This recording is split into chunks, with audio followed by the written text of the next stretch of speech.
Assalamualaikum warahmatullahi taala wabarakatuh. Soalan ni saya nak tujukan kepada Cikgu Bat. Kecoh seantero Tanah Melayu pada minggu lepas ketika Cikgu Bat berada bersama-sama di dalam majlis Tun Dr. Mahathir. Kerana kita semua tahu bahawa Cikgu Bat ni dengan Dr. Mahathir dia ada satu sejarah yang panjang. Dia ada significant value ya dekat situ dari segi peristiwa tersebut. Soalan very short and sweet, Cikgu Bat. Adakah Cikgu Bat sekarang ni bersama dengan Dr. Mahathir? Sekian, terima kasih. Saya pendek dan cuba tapi tak berapa manis lah. Okey, saya jawab gini, benda mudah.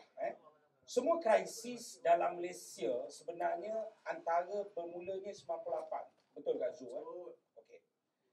Dalam dunia ada yin dan yang, ada kiri dan kanan, ada panas dan sejuk, ada lelaki dan perempuan. Kalau lelaki dan lelaki itu songsang namanya. Tapi semua ada pasangan. Begitulah peristiwa 98, ada betul dan ada salah. Bagi saya ialah Tun Dr. Mahathir telah menuduh Anwar Ibrahim di atas asas 3 perkara. Anwar juga telah menuduh Dr. Mahathir di atas beberapa asas perkara. Anwar dituduh sanggup gadai semua sampai jadi ejen asing, bla bla and bla. Suka atau tidak, cepat atau lambat, benda itu terbukti hari ini. Kalimah Allah pun digadai oleh Anwar Ibrahim. Bukan kata ejen asing yang memberi dana daripada luar untuk politik. Kazu orang keadilan. Saya ikut Kazu dalam keadilan. Kedua, suka atau tidak, tuduhan salah guna kuasa, Anwar dah masuk penjara. Suka atau tidak, tuduhan perangai pelik seks itu Anwar sudah masuk pun ke dalam. Walaupun dibuktikan lambat, tapi Anwar dibuktikan di mahkamah perkara itu.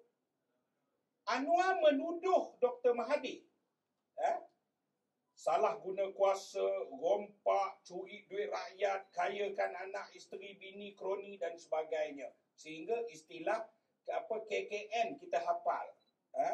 Kronisma, nepotisma, semua ini. Anwar ulang berkali-kali benda itu ketika tidak punya kuasa. Sampailah Anwar berada di puncak kuasa negara. Akhirnya ketika di puncak kuasa, Mahathir saman Anwar Ibrahim kerana mengulang tuduhan itu. Bagi tempoh, akhirnya peguam Anwar balas apa? Tun minta 14 hari lagi, tak salah 14 hari lagi sebab tengah siapkan nak bukti. Kan? Kita pun tunggu. Kita nak tunjuk pertempuran dia ni. Kita tunggu. Akhirnya, Tun Dr. Mahathir kata boleh tunggu 14 hari. Lepas 14 hari, datang surat lagi. Dia kata, pertama peguam Anwar cakap apa? Kita nafikan semua tuduhan. Yang tuduh Anwar tuduh Mahathir. Yang dia nafi tuduhan pasal apa? Satu. Dua, dia cakap apa? Kita sedia untuk jawab semua di mahkamah. Saudara, rasuah, rompak, salah guna kuasa ni jenayah. Dalam negara bernama Malaysia, jenayah ni kalau ahli tahu Abu bunuh Acong, maknanya kalau ahli tak pergi bagi tahu penguatkuasa, ahli rakan sejenayah Acong sebab subahat. Anwar katanya ada simpan jenayah Dr. Mahathir, rompak duit negara. Anwar wajib bagi tahu dekat penguatkuasa supaya Mahathir ditangkap dan disumbat ke dalam penjara. Apabila Anwar nak bawa pula pergi kes sivil, Anwar nak simpan bukti rasuah, Anwar adalah Perdana Menteri pertama bersubahat dalam jenayah dalam Malaysia. Jelas, apa yang berlaku ialah pertembungan 98, Mahathir betul dan Anwar salah. Saya tidak kompromi dalam perkara ini dan kita telah melakukan satu kesalahan. Tapi nama menyesal? Tidak. Semua ini adalah tempoh proses kematangan dan itulah yuran yang saya telah bayar pengorbanan selama 20 tahun lebih. Bagi saya, dan kenapa kali ini dengan Tun Mahathir? Ketika itu saya tanya Tun Mahathir nak tanding pilihan raya? Tidak. Tuduhan kita terhadap Tun Dr. Mahathir nak jadikan anak dia Perdana Menteri. Macam mana mati-mati pun anak dia. Tun Mahathir telah tunjuk bukti tinggalkan anak dia dalam parti apabila pejuang cenderung kepada PH. Dia tinggalkan anak dia. Dia tak nak bertanding pilihan raya. Dia tak tubuh parti politik. Dia cakap soal apa? Penyatuan Melayu. Apa alasan saya sebagai anak Melayu untuk tolak seruan bukan individu Mahathir, tapi seruan untuk menyatu padukan Melayu? Kerana itu yang kita bawa sebenarnya. Bagi saya jelas, sebagai orang Melayu, Melayu sedang hilang hak? Ya. Melayu sedang ditindas? Ya. Melayu sedang ditipu? Ya. Melayu sedang diperbodoh? Ya. Melayu perlu menyatukan kekuatan dan pusingan ini adalah pusingan terakhir untuk mengangkat balik harakat dan martabat orang Melayu itu. Bagi saya, bukan persoalan individu Dr. Mahathir, tapi persoalan proklamasi itu, dan Alhamdulillah, Muafakat Nasional antara pendiri yang bersama dan mendukung proklamasi Melayu itu. Yang terakhir, saya serah pada Tan Sri Tok Gulong, tapi saya minta maaf, keadaan tak selesa dan sebagainya. Ini round pertama, kan? Kalau kita tahu ramai, stadium kita buat, kan?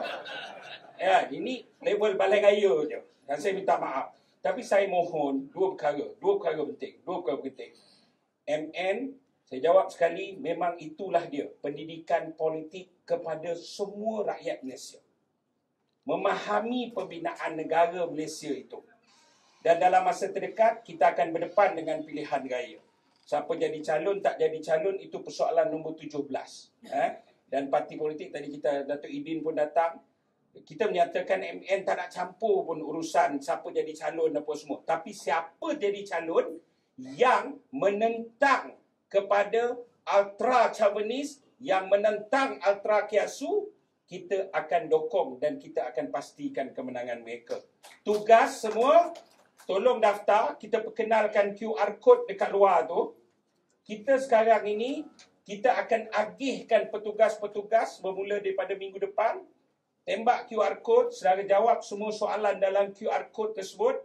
Kita akan panggil, ada sesi latihan, ada sesi ini. Dan insya-Allah saya tak bincang lagi, tapi kita umum, kita akan keluarkan kit kempen Muafakat Nasional untuk menyedarkan rakyat apa maksud pilihan raya negeri ini dan apa sepatutnya rakyat pilih, bukan berdasarkan parti tapi berdasarkan prinsip-prinsip yang didokong oleh MN itu.